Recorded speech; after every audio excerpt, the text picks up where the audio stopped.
Sunday at 4, Indianapolis Colts at the Los Angeles Chargers. Chargers favored by 1.5 against the Colts, who are, if the playoffs started today. If they did. If they started today on a Thursday. Mm-hmm. Colts are the number 1 seed. Colts have a bye. 5-1. Best record in the AFC. 4-0 at home, but they're 1-1 on the road heading to the Chargers. I saw some old clips. I love some of those Twitter accounts, like old football highlights and everything.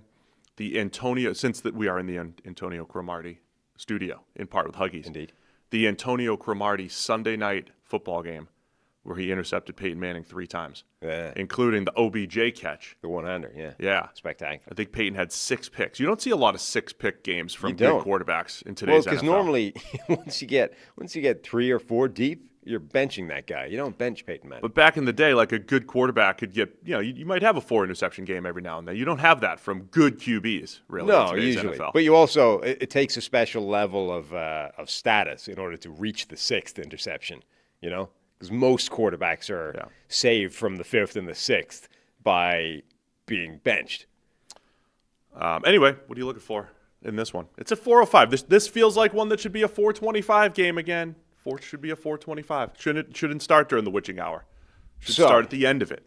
Latu could easily go off in this game. Dude's been on a tear. He looks fantastic so far this season. The Chargers' offensive line is beat up. It's depleted. A big X factor is whether or not we're getting Joe Alt back in this game. Did not practice on Wednesday. He might be back. Even if he is, he's usually going to be on the opposite side to where Latu lines up most of the time. So Latu should feast regardless. But Alt's coming back will make a huge difference for the Chargers if and when that happens. If they don't get him back in this game, it's another game where, like, Indianapolis' front 4 going up against the Chargers' offensive line is a mismatch in their favor. The Colts' pass rush is interesting because they don't stunt a lot. They don't blitz a lot.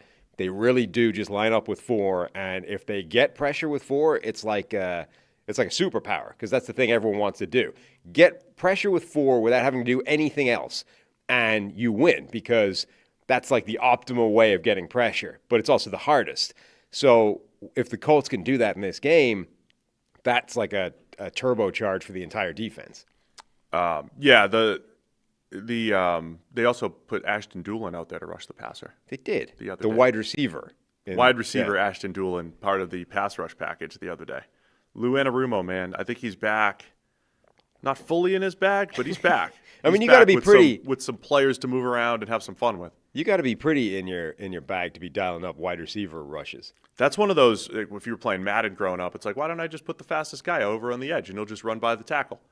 And it's like, it's real football. That'll never work in real football. And then you've got real defensive coordinators doing it, like when the Dolphins put Tyreek Hill at tight end, and that was like a Madden cheat code, and they just did it. And it still worked. I'm interested on that side of the ball. Justin Herbert, who I thought was playing at an MVP caliber level, say 3 weeks into the season, for whatever that's worth when you're 3 weeks in. Got our trusty Sam Hoppen metrics here. Justin Herbert, 8th in PFF grade, but down to 21st in EPA per play.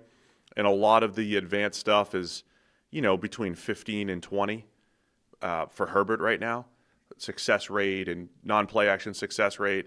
Turnover-worthy play rate still really low. That has been a Herbert MO. Yeah. But I also have seen the big-time throw rate being down as well. And I think the ideal Herbert is the guy that is trying to get the ball to Quentin Johnston down the field, is getting the ball down the field more effectively. Those downfield attempts, or at least success down the field, has gone down as the offensive line injuries have gone up. And I think that's a big part of the challenge with this Chargers offense right now, is having enough time to create some downfield explosives. Hey guys, real quick, only 40% of our viewers are actually subscribed, so let's change that. Hit that subscribe button, and now let's get back to the action. And I think that reflection of the PFF grade is still good, everything else is down, is really just a case of that's the players he's losing, right? The offensive line, Quentin Johnston was out. Like, that's what you're seeing, is when you're basically watching an A/B analysis of what happens when you start systematically removing support casts from a quarterback. He's still playing at the same level. I mean, look at the play last week that ended up winning the game for them. But all of a sudden, you're just chipping away at the help that he's got. Meanwhile, on the other side, you can see Daniel Jones has actually dropped in PFF grade down to 9th. Yep. I mean, it's like it's early enough in the season that a few games, a few plays, honestly, can move you from 5th to 9th, so don't worry about that. But EPA per play, 4th, success rate, 2nd, everything else is pretty high. And I keep going back to when we were evaluating this offense, saying all the different weapons they have, the way that they use them, scheming Tyler Warren open. They're doing a really good job. And then they're fading A.D. Mitchell out of the offense, and I think it's just continuing to get really, really efficient. I think they're at the point where Jones doesn't have to play great for them to move the ball. And again, I thought he missed some stuff last week, but also made some really key plays, key scrambles, key tight window throws. I think they're finding this good balance right now where Daniel Jones continues to play well, and you also have the variety of playmakers that are really tough to cover. Plus, oh, by the way, Jonathan Taylor playing at a high level. Offensive line doing a nice job up front. Jonathan Taylor doing a nice job. So the Colts offense, really tough to defend just because they have answers, man. It's all about answers, and they have all of them right now. Yeah, it is. It's a really good offense. I think this is a great matchup, actually, the Colts offense versus the Chargers defense, which itself is very good. I don't be surprised that Daniel Jones does not continue, Indiana Jones MVP campaign levels. That was always likely to be a little bit higher than what he was going to do as a baseline this season.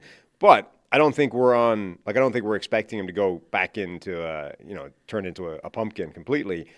I think he's going to settle into something like this type of level where he's dropped outside of the top 1 or 2 quarterbacks and more into the top 10 somewhere. And that's probably where he belongs, right? Daniel Jones is capable of being a pretty good quarterback as long as you support him with this type of supporting cast. And the supporting cast is great, so he's probably not going to drop much further than that. But I think that's what you're seeing is the level he was playing at for the first few weeks is likely unsustainable, and this is more like where he belongs. Injury-wise, Colts have Josh Downs, their receiver, in concussion protocol, did not practice Wednesday, just something to keep an eye on. That would potentially hurt. And then you've got limited participation for a lot of good players for the Chargers here. Derwin James, just rest. /wrist. Quentin Johnston, Khalil Mack still banged up. I mean, they're a little banged up on both sides of the ball, but it's really that offensive line, and keep an eye on Joe Alt. Yeah, and if he can, actually come variable, back here. I think both literally and figuratively. By the way, the one guy we forgot to mention in the first game was Trey Hendrickson. Mm-hmm. I think that's a big factor in the Bengals game. Just as a quick aside, anything else on Chargers and Colts? This could have, and I know the Colts are the number 1 seed right now, but could have serious playoff implications here if the Colts were not to win the AFC South. Of which they've got a path here. Obviously, they're a game up, but if they were not to win the AFC South, this might be one of those games you look back on that affects seeding and wild card implications. Yeah. No, I think that's about it. Presumably Charvarius Ward will miss this game as well from his concussion from his own player in warm-ups. Costly warm-up. I mean, Richardson went to IR. Full participation yesterday. Oh, according to this, he could be back. Yeah, that's big. I mean, he's an important player for them. Stop texting me, Kelly. All right. All right. It's Chargers by 1.5. You surprised by the line, given where the Chargers are, especially up front? No, because they're still good even with that. I'm going to go with the Chargers to, win and cover, I guess, is what that is. All right, I'm going to go Colts. Where are Harry? I get Harry. Harry had to text his picks to me. So let me see where he went with this one. He's got the Chargers. And am I the only Colts believer here? Yeah, a connoisseur. You were talking about your Twitter algorithm. Have you successfully avoided the Colts weekly song guy? Yes. Tell me you've seen that over the last couple of years, right? I think people have occasionally sent it to me, but yeah, it doesn't show up on my algorithm particularly regularly. It shows up in my For You feed. Yeah, I don't use that. Every now and again I dive in just to because you get some stuff. If it's about 50-50. Nah. Sometimes some good stuff shows up. Not interested. Every now and again you get the Colts super fan, who, by the way, does not love football more than me just because he sings songs about his favorite team. Doesn't love football more than me, Sam. So you and Harry are taking the Chargers. I'll take the Colts. Thanks for watching all the way to the end of the video. Check the Mic is live every Monday, Wednesday, and Thursday, so be sure to hit the subscribe button so you don't miss a thing. And the all-knowing algorithm is convinced you'll also like these videos, and who are we to argue?